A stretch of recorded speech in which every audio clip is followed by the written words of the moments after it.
pessoal, tudo bem com vocês?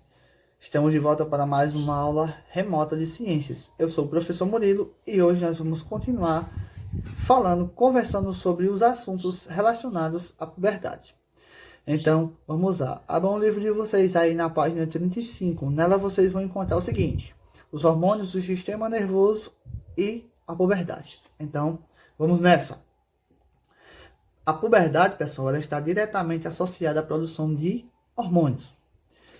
E o que são esses hormônios? Eles são substâncias químicas produzidas por alguns órgãos que vão inibir ou induzir a atividade de outros órgãos.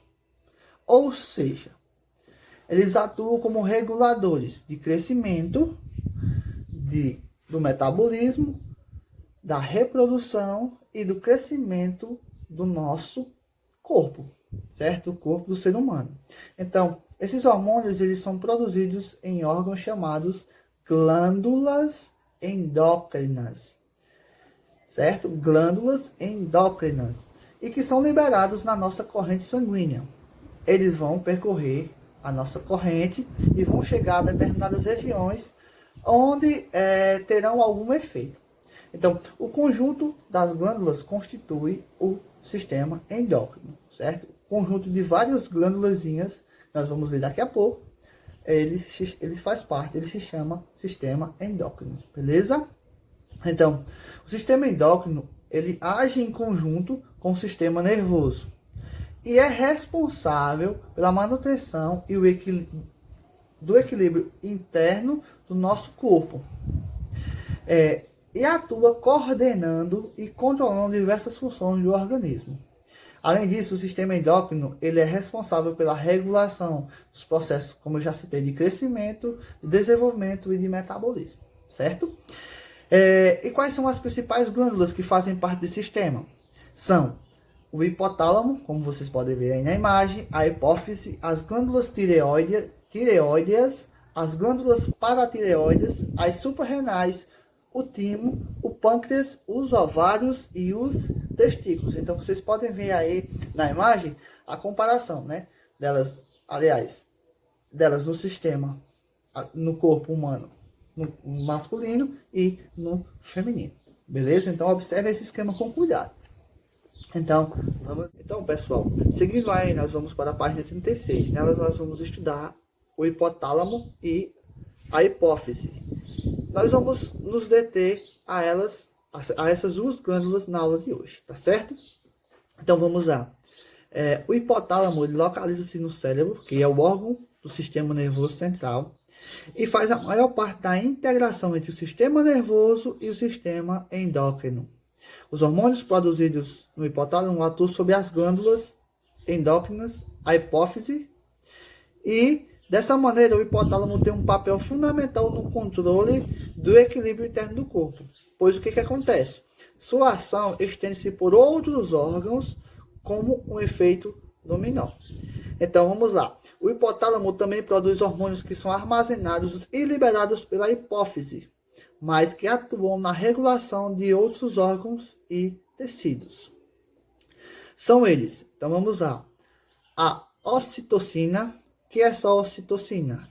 Ele estimula a contração do útero na hora do parto e a liberação do leite durante a amamentação.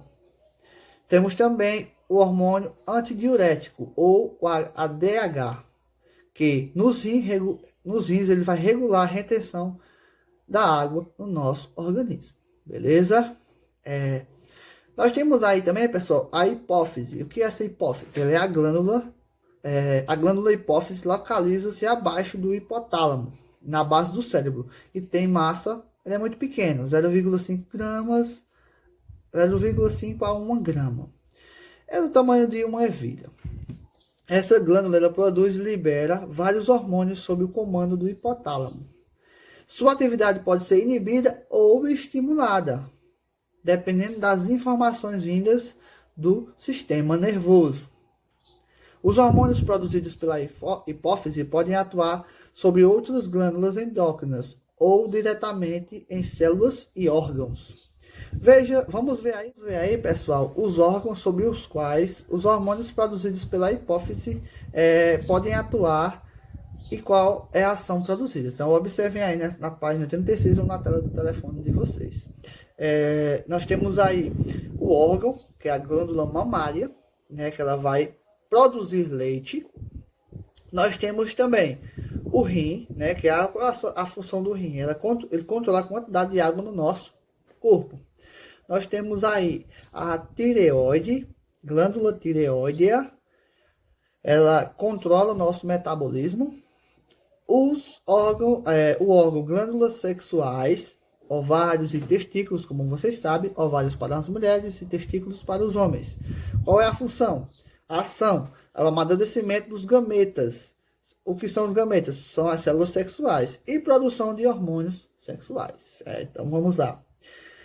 No útero, qual é a função dele? Contrações durante o parto, que vai ajudar nas contrações durante o parto. Na pele, a produção de melanina.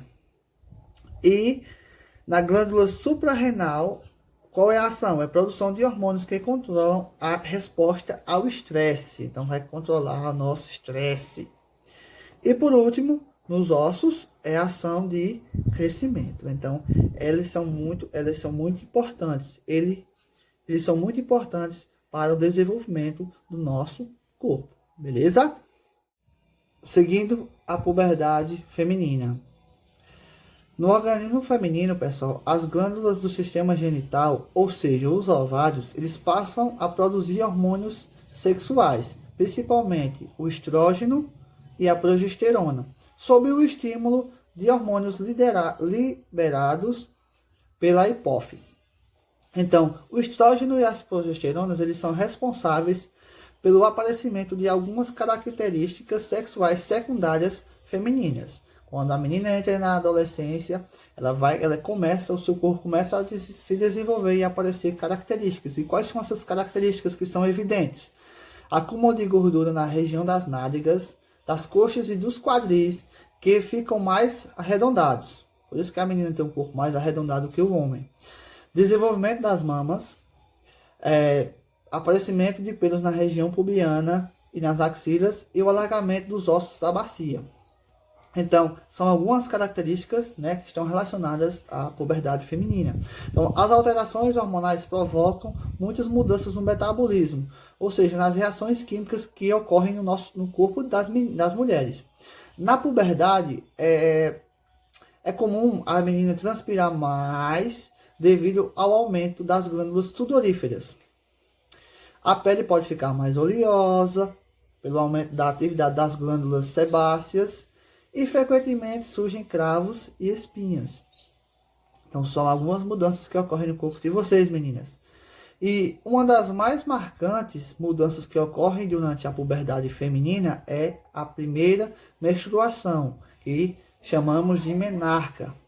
O que é a menstruação? A menstruação caracteriza-se pela eliminação de parte do tecido, nós vamos ver mais à frente direitinho quando a gente estiver estudando, dos tecidos que reveste o útero internamente, que estava preparado para receber a possível gravidez.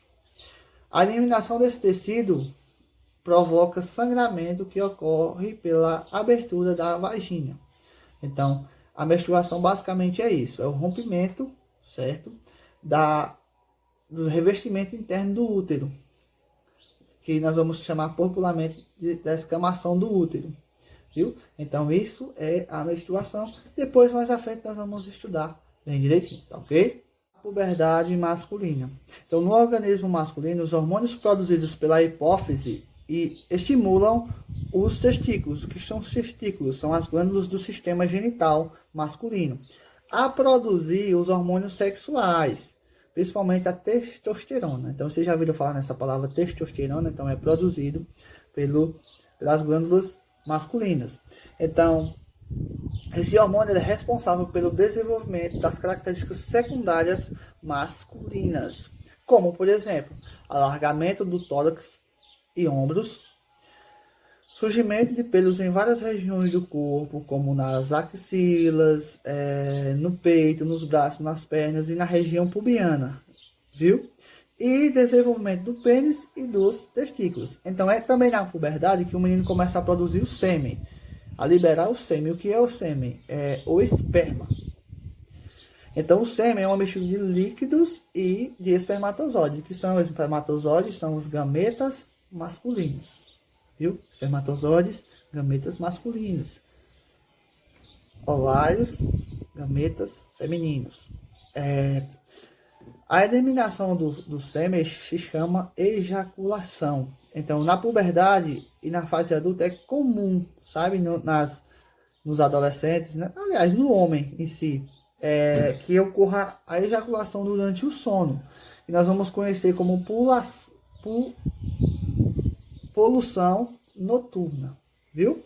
Então, da mesma maneira que ocorre nas meninas, as glândulas sudoríferas e as glândulas sebáceas elas ficam mais ativas na puberdade.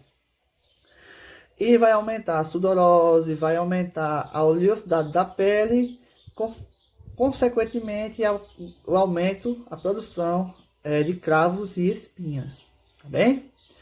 E outra mudança também que ocorre no corpo dos meninos, pessoal, no período da puberdade, é o engrossamento das cordas vocais, ou seja, a voz ela fica um pouco mais grossa, né? E quando vai ocorrendo a mudança, ora ela está mais fina, ora está mais grossa, ora quando o adolescente vai falar, às vezes ele pode falar num tom mais fino ou num tom mais grosso. Então são características que vão ocorrer durante a puberdade. Então isso tudo é normal. Tudo que está acontecendo no corpo de vocês, todas essas mudanças, elas são normais, certo? Então não é nem um bicho de 7 cabeças, como muita gente acha. Muita gente acha. Então, mais à frente, quando a gente estiver estudando a fundo o sistema genital masculino e o sistema genital feminino, nós vamos poder entender mais algumas dessas características, beleza? Então, até a próxima aula, pessoal. Se gostaram da aula, beleza? Qualquer dúvida que tenha ficado, já sabe, é só entrar em contato comigo, beleza? Pelo privado do WhatsApp. Então, até a próxima. Fique com Deus.